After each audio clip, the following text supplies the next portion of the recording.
सुप्रभात बच्चों। ये हिंदी विषय की कक्षा है और हिंदी विषय में हिंदी गद्य खंड का पहला पाठ राष्ट्र का स्वरूप, जो वासुदेव शरण अग्रवाल जी द्वारा लिखित है, उसको हम लोग पढ़ रहे हैं। इस निबंध में हम लोगों ने भूमि और जन दो पढ़ लिया है। आज संस्कृति का मैं सारांश आपको बता देती हूँ और आप लोगों को अपनी बुक में इसको भली भांति पढ़ना है, समझना है और उसके बाद आपको इससे संबंधित प्रश्न करने हैं।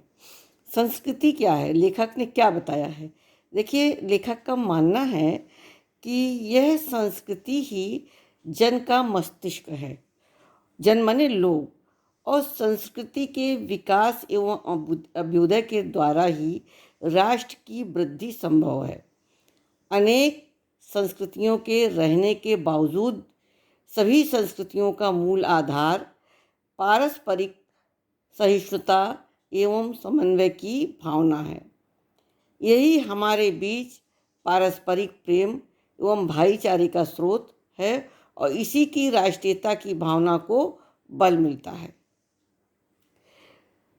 लेखक का मानना है कि सहृदय व्यक्ति प्रत्येक संस्कृति के आनंद पक्ष को स्वीकार करता है और उससे आनंदित होता है। लेखक का ये भी मानना है कि हमारे पूर्वजों से प्राप्त परंपराओं, रीति रिवाजों को बोझ ना समझकर उन्हें सहर्ष स्वीकार करना चाहिए। ये हमारी संस्कृति है। उन्हें भविष्य की उन्नति का आधार बनाकर ही राष्ट्र का स्वाभाविक विकास संभव हो सकता है। ये मैंने आपको संक्षेप में बता दिया है। अब फिलहाल पढ़ के भी एक बार पाठ आपको पढ़ा देती हूँ, तो इसको समझने के बाद आगे हम लोग अभ्यास प्रश्न इसका करेंगे। इसको आप लोग इस पाठ को विधिवत पढ़ लीजिएगा। राष्ट्र का तीसरा अंग जो है वो जन की संस्कृति है। मनुष्यों ने युग युगों में जिस सभ्यता का निर्माण किया है, यही उसके जीवन की श्वास प्रश्वास है।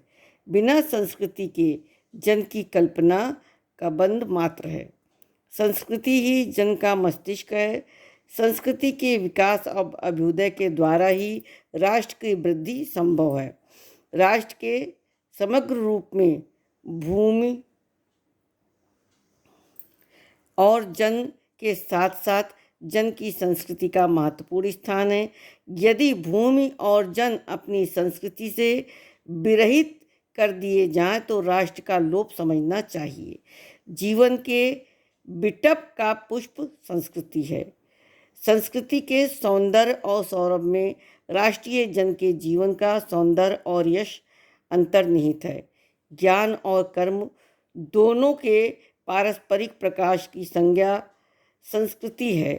भूमि पर बसने वाले जन ने ज्ञान के क्षेत्र में जो सोचा है और कर्म के क्षेत्र में जो रचा है, दोनों के रूप में हमें संस्कृति, राष्ट्रीय संस्कृति के दर्शन मिलते हैं। जीवन के विकास की युक्ति ही संस्कृति के रूप में प्रकट होती है। प्रत्येक जाति अपनी अपनी विशेषताओं के साथ इस युक्ति को निश्चित करती है और उससे प्रेरित संस्कृति का विकास करती है।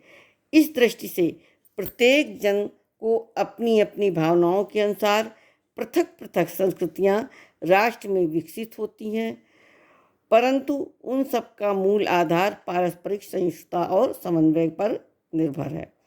जंगल में जिस प्रकार अनेक लता, वृक्ष और वनस्पतियाँ अपने अदम्य भाव से उठते हुए पारस्परिक सम्मिलन से अविरोधी स्थिति प्राप्त करते हैं, उसी राष्ट्रीय जन अपनी संस्कृति के द्वारा एक दूसरे से साथ मिलकर राष्ट्र में रहते हैं।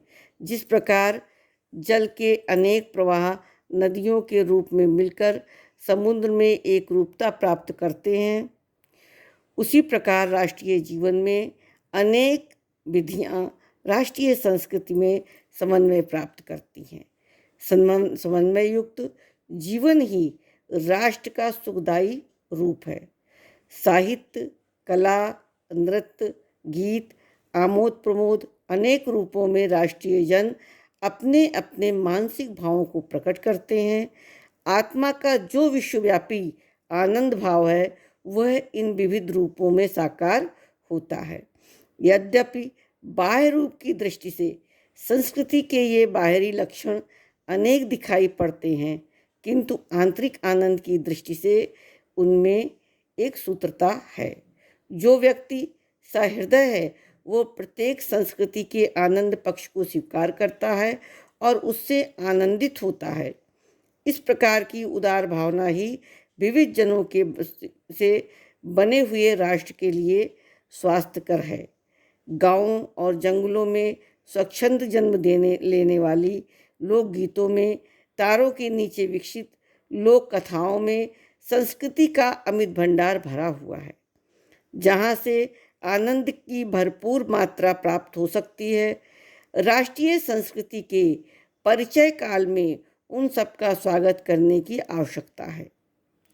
पूर्वजों ने चरित्र और धर्म विज्ञान, साहित्य, कला और संस्कृति के क्षेत्र में जो कुछ भी पराक्रम किया है उस सारे विस्तार को हम गौरव के साथ धारण करते हैं और उसके तेज को अपने भावी जीवन